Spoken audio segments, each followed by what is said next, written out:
Hi అండి, నమస్తే. Welcome back to Swarna's kitchen and art. నేను మీ స్వర్ణాన్ని మాట్లాడుతున్నాను. After long time so many days gap వచ్చేసింది వీడియోస్ పోస్ట్ చేయక. Especially this video is dedicating to nature lovers.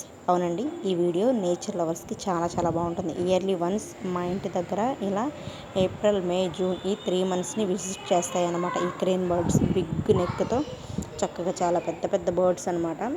ఈ video towers అనేవి చాలా దూరంగా ఉండడం చేత బర్డ్స్ అనేవి చాలా చిన్నగా కనిపిస్తున్నాయి, కానీ ఈ బర్డ్స్ అనేవి చాలా పెద్దగా ఉంటాయి. ఈవినింగ్ సన్సెట్ చాలా బాగుందని చెప్పేసి షూట్ చేశాను, చూసేయండి. మరి ఈ వీడియో కనుక మీకు నచ్చినట్లయితే తప్పకుండా లైక్ చేయండి, షేర్ చేయండి. కొత్తగా మన ఛానల్ ఎవరైనా చూస్తున్న వారైతే సబ్స్క్రైబ్ చేయడం మాత్రం మర్చిపోవద్దు. సబ్స్క్రైబ్ చేసి బెల్ ఐకాన్ని క్లిక్ చేసి ఆల్ అనే ఆప్షన్లో పెట్టుకోండి. నేను పెట్టేటువంటి ప్రతి ఒక్క వీడియో నోటిఫికేషన్ ద్వారా మీ మొబైల్కి వచ్చేస్తుంది. మరొకసారి ఈ వీడియోని ఈ క్రేన్ బర్డ్స్ చాలా దగ్గరగా కనిపించే విధంగా షూట్ చేయడానికి ట్రై చేసి